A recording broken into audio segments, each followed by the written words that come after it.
Listening is an art that I think few people have been committed to embracing, learning, practicing, whatever it might be. But it really takes a discipline to listen, a true discipline. I created the 3-second rule in my life because of my lack of discipline to listen. I would want to spew out my truth when somebody said something, and I just felt like I needed to say this thing that is within me. It's the truth, And I think sometimes we can vomit our truth on people if we're not careful. And it makes us smell like vomit when we do it. Just say no to vomiting your ideas. An old spiritual advisor of mine said, never get into a pissing contest with a skunk. And that was in my early sobriety. Boy, that took a lot of work. And really what I didn't know is that the objections that I had to the outside world were always internal. And I had to revisit that whole idea of why it is that I have this seeming need to just throw out an idea. So I created this 3-second rule. Like, someone would be talking and I just feel this need to just say something right away, because I got the perfect thing. Or they need to be put in their place. That didn't happen as often as my really wanting to share my special truth or something, which of course is a joke in and of itself. But the 3-second rule, what is it? I mean, I make myself count to 3. If somebody else is talking and I want to say something and I feel that pressure in my chest, like that excitement or that urge to get that out, I will count 1001, 1002, 1003 in my head, but more in my heart to discipline my mouth, which is right in between the head and the heart. This is the balancing point. And I do my best to actually continue to listen to them rather than think about what I'm going to say. And if their lips are moving, then I can't talk after my 3-second rule. So it was a point of self-discipline and learning to listen, but it's also a symbol of respect.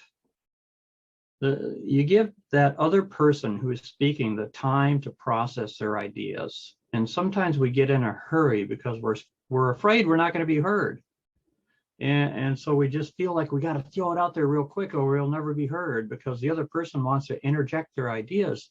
And this seems to be a proclivity that so many of us just have controlling our lives or something. And this, we all really need to work on this a bit, I think. Well, not all of us, but a lot of us, you know who you are. And I couldn't even say this if I didn't need to work on it myself. Why would I create a 3-second rule for something I didn't need to practice myself? So it took some years to where that anxiety, that desperation to get my ideas out there, that impulse, some people would just call it an impulse. I'm going to call it a desperation because if you're honest, man, you're just almost like on the verge of being desperate to say something. It's like, no, I can't feed that. And then, I used to attend a whole bunch of 12-step meetings. And I still do attend the meetings. I love what I hear there. There's higher coincidences, synchronicities. There's always something that I hear in a meeting that I wouldn't have gotten in most other places. And it's all about divine timing. It's like, no matter what it is that's going on in my life, I will hear somebody in a meeting address exactly the thing that I'm dealing with and wondering about. Just like, it's an amazing piece of work. But, let's say you got 15 or 20 people in a meeting. that means that you have to learn to listen for 15 or 20 people. And they're not just talking for 30 seconds or a minute. Sometimes it's 3 minutes, sometimes it's less, sometimes it's more. You might not need to hear it, but they might need to say it, so you listen. And that's respect. But it's also a great discipline to learn how to listen. You got to wait until all these people have got done talking before you say something. Or if you are one of the misfortunate few that get to speak first, then you have to sit there and listen and not say anything about anything you hear from that point forward. So that's a blessing in disguise too, I suppose. But this idea of listening, is, if we don't take it to heart and if we don't learn how to do this, we're going to be in serious trouble in our culture. And I kind of think that's where we're at right now.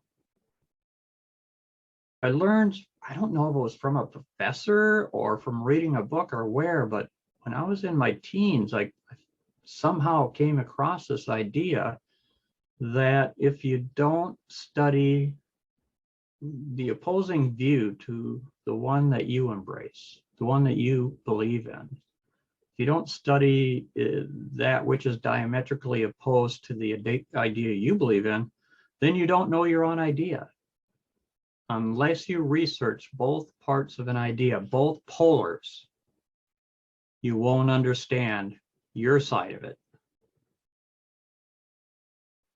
And so it's really important that we have freedom of speech, freedom of expression. We need to hear things we don't believe in. We need to hear things that make us uncomfortable. And we got to just get this idea out of our heads that we got to shut other people down. It's like, who cares what they believe? I don't mean that in a disrespectful way, but why does it trouble us? All it's doing is giving us an opportunity for spiritual maturity. Worst case scenario, it's a wonderful opportunity for spiritual growth, emotional growth, mental growth. It's all part of the same package. And listening is a great teacher. The set-aside prayer suggests that we set aside everything we think we know so we can learn something new. I suppose it's maybe a Buddhist tradition. I don't know. Maybe the contemplative Christians picked it up somewhere along the way. But there's truth in everything if we'll just really listen. And it may be a truth only you can hear, that's only intended for you, even though the other person has no intention of it being your truth. It's like almost everything that I've learned in life, almost everything that I repeat in life, I've gotten from someone else or something else, and if I wouldn't have been listening, I couldn't repeat those things. I love quotes, not because I aggrandize myself in the quotes, because it taught me something, and it made me grateful for being alive. For that moment, I read something and it just got me, right? And I got excited about life. And, somebody said, have you ever had an original thought? Well, yeah, I have. But when I do have an original thought, I hold it highly suspect, because my best thinking got me in prison for 13 and a half years. My best thinking kept me buried in a bottle trying to find God in the bottle of alcohol for 19 years. My best thinking is just not in and of itself done me a lot of good until I surrendered that thinking. I turned my will and my life over to the care of my higher power as I understand God. And you can take it as God, you can be an atheist, good orderly direction. To me, a really serious thought is a prayer. So the word prayer doesn't have to be limited to one thing. Do you hear what I'm saying? See, this is the thing about listening, hearing ideas that maybe you're a little uncomfortable with, or that I'm uncomfortable with even saying, being real out loud, that I've hardly ever had an original thought that did me or anyone else any good. but when I surrender my listening, when I surrender my thinking, my feeling, that's when really big, cool opportunities for gratitude arise time and time again. It's like when I give it up, God shows up. There's never a 3-day waiting period.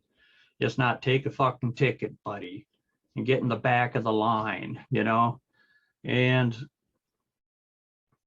that's why I like the anonymous organizations, is they all talk about equality. It's a fellowship of equals, and the reason that they're anonymous is because of the judgment that's out there. People say if you're an alcoholic or a drug addict or something, there's something dreadfully wrong with you, and you're weak, and you're inherently a bad person, because most of us that were drunks and addicts have done things that we're not proud of. And people will judge us. If they knew all the crap that we pulled, we'd be in a lot of trouble. But we can be honest with each other. And at some point, I remember thinking, thank God life ain't fair, because if life was fair, I'd still be in prison. I'd be in some penitentiary or other. And I just had a prison dream last night. It's like, oh my God, still? Been out of prison almost 31 years, and I still occasionally have dreams about prison.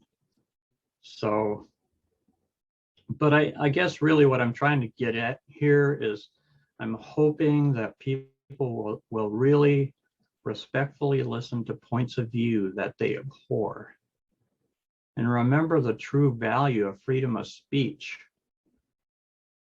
is there to grow us as a world, as a society, as a culture. And, where else in the world do they have a First Amendment and a Second Amendment and all these things? They had to improve on the Constitution of the United States, because they realized some of the mistakes they made, and we're all evolving. Everything is an evolution. And I'm not saying that the US is better than any other country. A lot of people believe in freedom of speech and freedom of expression.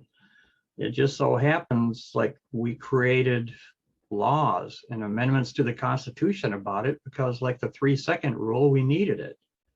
We're lambasting each other and judging each other and trying to take away each other's freedoms in the name of our opinions. And ultimately, all anyone has is an opinion. And it's fine if we think our own country is the best country on God's green earth or not. Who cares? Just live and let live. I love that slogan, live and let live.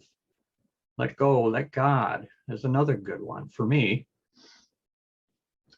So I hope you liked something that you heard here. And by the way, I got this Mothers Against Drunk Driving shirt back in 91. It's pretty thread worn. It's pretty thin. Once in a while, I drag it out and wear it. So,